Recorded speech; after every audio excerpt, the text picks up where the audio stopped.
All right, what's going on, guys? I'm gonna get into another little segment here of looking into yesterday's past and trying to compare it today. I hope you guys are liking these. I'm enjoying them, learning a little bit about history as I do it. I was kind of doing this on Parlor prior, just posting about it, but then Parlor got taken down and I had stopped doing it prior to that. But let's get into it here. I cut it in a couple different ones.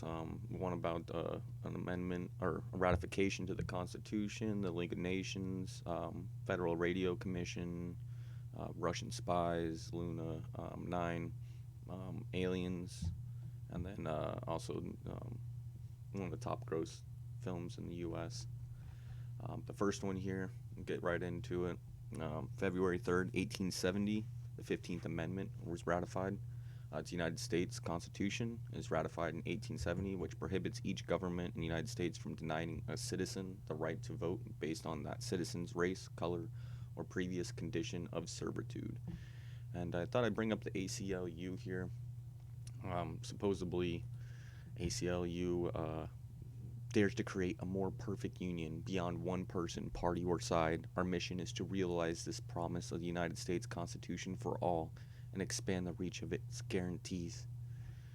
Um, Big advocates and not having voter IDs. Um, what it sounds like. Saying it's racist to do so, or discriminatory. Sorry, not racist. Minority voters disproportionately lack ID. Nationally, up to 25% of African American citizens of voting age lack government issued photo ID, compared to only 8% of whites. Um, why is that? That's a pretty high number for not having an ID. Um, you need an ID for a lot of different things. Like I don't know, driving a vehicle. Like you don't ever drive a vehicle. Getting a job, you would have to have an ID, right? And you'd have to be verified through a photo ID, right? And then also it goes into the fact of the cost of it. Um, Millions of Americans lack ID. 11% of U.S. citizens, more than 21% or 21 million Americans, do not have government issued photo ID. Obtaining ID costs money, even if the ID is offered for free. Voters must incur numerous costs, such as paying for birth certificates. I think when I paid for my birth certificate, it was like $20 or $15. Um, that's what, $2 a day for a week. Um, it just seems kind of odd to not have a voter ID. And then with everything that people had said to the election, um, we have some recent news on that. Voting machine company Smartmatic sues Fox News over election claims, from the Wall Street Journal. Um, it says here the suit filed Thursday in New York focuses on a series of statements made about Smartmatic on Fox News by lawyers who supported former President Donald Trump's claims that the election was rigged, including Rudy Giuliani, Sidney Powell. The lawsuit also mentions remarks made about Smartmatic by Fox Media anchors, including Lou Dobbs and Maria Bartiromo. Um, Fox News came back. I have a quote here. Fox News Media is committed to providing the full context of every story with in-depth reporting and clear opinion. The network said in a statement on behalf of Fox News and the Fox host named in the complaint, we are proud of our 2020 election coverage and will vigorously defend this meritless lawsuit in court. So it looks like they are going to go up against it. But again, to look into history and how it relates to today, some stuff going on with our elections. 1870, February 3rd, 15th Amendment was ratified. Now, let's step into the League of Nations, which was created yesterday in 1919. The first meeting of the League of Nations was held on this day. President Woodrow Wilson was head of this committee. The purpose of the committee was to promote international security as well as world peace. This organization was later replaced by the present-day United Nations. The goals of the UN are very similar to the goals of the League of Nations. So I looked into the UN, and it says U.S. should end use of private for-profit detention centers, urge human rights experts. So basically, they're looking to the fact that our prison system is for profit. Basically, they're private prisons compared to a federal prison, and that's kind of the idea. And I kind of relate it to Julian Assange.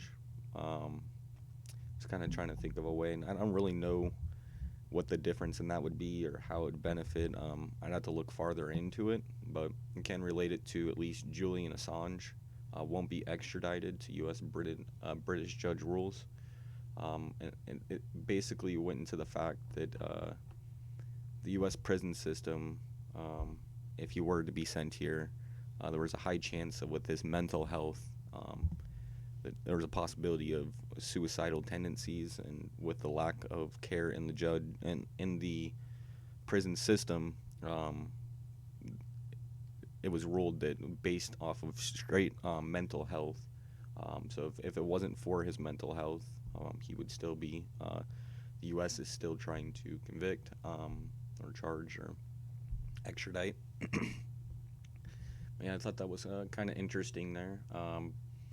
Next, we'll go yesterday, 1927, the Federal Radio Commission was created. President Calvin Coolidge signed a bill on this day that created the Federal Radio Commission. This is the organization that issues license in the present day for people to broadcast over the radio. Um, I thought I'd just throw this into there just because I thought it's always a good one. George Carlin, in his 7 Dirty Words, over the Radio Commission. He was arrested July 21st, 1972 for performing in Milwaukee. The case was dismissed when Carlin judged indecent, not obscene. Carlin's explanation of the words led to the court's case that eventually ended in the Supreme Court in Federal Communications versus Pacifica Foundation, a decision that is modern touchstone in the debate over obscenity. So kind of crazy that a comedian gets it there, but to bring it to kind of current day, let me zoom over a little bit here. Delta Research, how do I get this to, let me try to zoom out.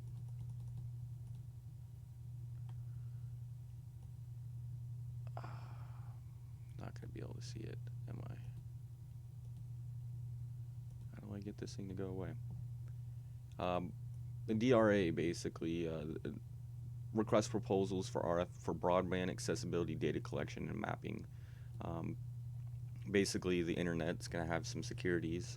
They're going to be mapping it, and it basically was something I'm pretty sure it got put out in 2002 is what I was just reading, and they're looking to expand. And the reason they want to do so is because in rural areas compared to rural compared to like let me see, yeah, basically rural compared to urban. When you're in a rural or you're in urban, with the urban it's very easy to map, but with the cell service and how it is out in rural areas, it's a little bit harder, especially with COVID now. The disconnect has gotten a lot bigger. It's a lot harder for them to keep scope, so they're looking to expand, so that should be exciting.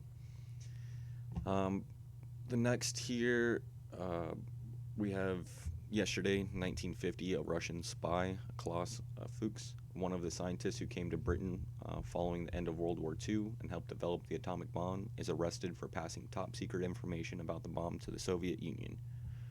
Now, I looked into the FBI, or this Department of Justice, which FBI and stuff that they do. Hospital researcher sentenced to prison for conspiring to steal trade secrets, sell them in China. And then you got, what is it, Fan, or the Chinese lady who was hooking up with the, what was it, governor? No, not governor, mayor or congressman.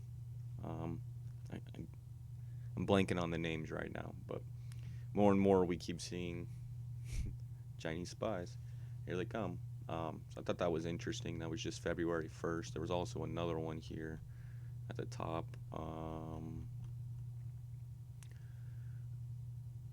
defraud national institutes. So possibly, you know, something there to look into as far as spies. And it doesn't look like it's saying that, but to a scheme to defraud the national institutes. So it's a national affair, I would guess. But let's see next here. Yesterday, 1966, the Soviet Union had successfully accomplished the first controlled landing on the moon. The unmanned ship Luna 9 landed in the Ocean of Storms area on the moon's surface, which is super interesting. 66. And just recently, today, the White House said that it supports NASA's Artemis program to return humans to the moon, but offered no details on any potential changes it may make to it. So we're going to be exploring the moon again. That's super cool. I'm interested in to see where that goes and how that expands. And then leads right into the next segment, aliens. Yesterday, 1955.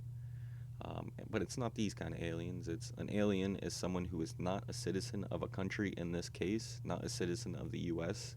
Aliens expected as early as 1959 to register with the post office upon their arrival in this country. The instructions for doing so were given in the newspaper article printed on this day in 1995. And just 26 years later, Biden immigration bill changes alien to non-citizen. So my dad reported this earlier, and I didn't realize that it was so recent that we actually made that the name. But they say it goes all the way back to 1959. At the same point, maybe it was 1959. I just got the whatever I was looking at. I'm sorry, not 1995. I'm pretty sure it was 59 because it seems a little too recent now that I was kind of processing it. But what would it be then? 41, 62 years? 62 years after we change it to a non-citizen. In New York, you can also get arrested for not using the right terminology or be fined if you're discriminating against an illegal. You can't say anything bad about someone who did something